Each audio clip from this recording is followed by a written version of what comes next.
है ना। धतूरे के फूल से बदबू आए तो चलो बर्दाश्त किया जा सकता है, लेकिन गुलाब से बदबू आए तो ये बड़ी बदकिस्मती है ना। तो जो लोग मंगलराज की बात करते हैं, मंगलराज में शराब की नदियां बह रही हैं, कैंसर जैसी बीमारी, गुर्दे की बीमारी, सरकार को खड़ा होना चाहिए गरीबों के लिए। एक तरफ तो बीपीएल में उन गरीबों का नाम नहीं आया और दूसरी तरफ उस गरीब का इलाज नहीं हो पा रहा है। आ पड़ेगी ऐसे लोगों की, मरे बकरी के खाल से लोहा भस्म हो जाए गांव समाज के उन पंक्तियों में जिनका आपने बीपीएल नहीं बनाया। नमस्कार, मैं हूं देवांशु, आप देख रहे हैं न्यूज़ फॉर नेशन। बिहार में लॉ एंड ऑर्डर की सिचुएशन खराब है। तीसरी समीक्षा बैठक सीएम नीतीश कुमार कर चुके हैं लॉ एंड ऑर्डर को लेकर। कल पुलिस हेडक्वार्टर में सीएम नीतीश कुमार ने बैठक किया। तो एक तरफ बैठक हो रही थी, दूसरी तरफ क्राइम भी बिहार में हो रहा था। हमारे साथ बात करने के लिए AIMIM के विधायक अख्तरुल इमान साहब हैं। सर, बिहार में क्या हो रहा है? देखिए, जो सरकार बिहार में इस वक्त है, इन्होंने जो राग अलापा था, एक राग अलापा था जंगल राज का। तो एक बात है कि जंगल जिसको कहा आपने, जंगल में जंगल का राज तो चला, तो ठीक है, उसको आपने कह दिया, है ना। धतूरे के फूल से बदबू आए तो चलो बर्दाश्त किया जा सकता है, लेकिन गुलाब से बदबू आए तो ये बड़ी बदकिस्मती है ना। तो जो लोग मंगलराज की बात करते हैं, मंगलराज में शराब की नदियां बह रही हैं। अभी रिपोर्ट आई है कि महाराष्ट्र में शराब पीने की इजाज़त है और बिहार में पाबंदी है, लेकिन रिपोर्ट ये कहती है कि महाराष्ट्र से ज़्यादा शराब बिहार में पीने पिलाने का चलन अब भी बाकी है। तो ये सरकार की कहनी और कथनी में अभी दरभंगा में जो कुछ लूटा गया है ना, आप स्वर्ण व्यापारी के यहाँ से जो माल लूटा गया है, पूरे बिहार में जिस तरह से निर्मम हत्या हो रही है, लूट हो रहा है, तो इनको कहाँ पर लगाम लगा है? ऑफिसों में जो लूट है, ठेकेदारी में जो लूट है, वो तो सड़क पर डाकाडनी से कई गुना ज़्यादा है। ये सरकार लुटवा रही है जनता को। अभी गरीब बेचारा जो ज़मीन खरीद रहा है, जमीन के नाम पर जो टैक्स वसूल कर रहा है, रजिस्ट्रेशन के नाम पर, बेचारा गरीब अपनी झोपड़ी भी नहीं बांध पा रहा है। आवाम को हर तरफ से शोषण हो रहा है, दोहन हो रहा है। कह रहे हैं साइकिल दे रहे हैं, पोशाक दे रहे हैं, पढ़ने की किताबें दे रहे हैं, और बगैर कोचिंग के किसी गरीब का बच्चा पढ़ नहीं पा रहा है।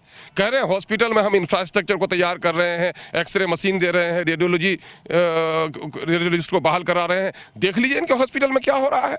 बगैर प्राइवेट नर्सिंग होम के लोगों का इलाज नहीं हो पा रहा है। कैंसर जैसी बीमारी, गुर्दे की बीमारी, सरकार को खड़ा होना चाहिए गरीबों के लिए। एक तरफ तो बीपीएल में उन गरीबों का नाम नहीं आया और दूसरी तरफ उस गरीब का इलाज नहीं हो पा रहा है।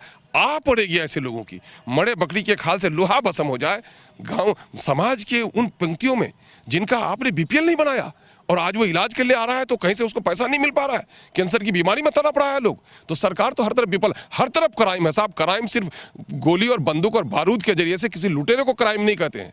क्राइम ये भी है, ऑफिसों में जो हो रहा है ये भी क्राइम है। जिन गरीबों ने अब टैक्स के पैसे दिए, दवा नहीं मिल पा रही, ये भी क्राइम है।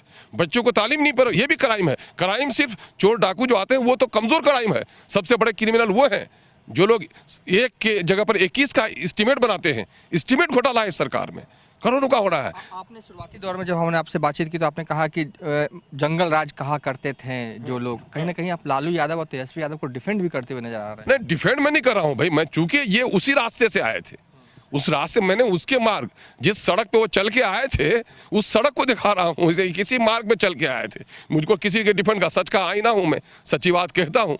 अब किसी का चेहरा खूबसूरत उसमें दिखता है तो मैंने पाउडर भी नहीं लगाया, कोई बदसूरत है तो मैंने कालिक भी नहीं लगाई। कहते हैं कि बिहार के दूसरे विपक्ष हैं, जो पहले विपक्ष यहाँ पर हैं, तेजस्वी यादव 4-5 दिन पटना में वो रहते हैं। पहले वो 10-15 दिन लापता रहते हैं, फिर 4-5 दिन के लिए पटना है, 3 दिन उन्होंने जनता दरबार लगाया, फिर दिल्ली रवाना हो गया और कहा जा रहा है कि न्यू ईयर के बाद ही आएंगे।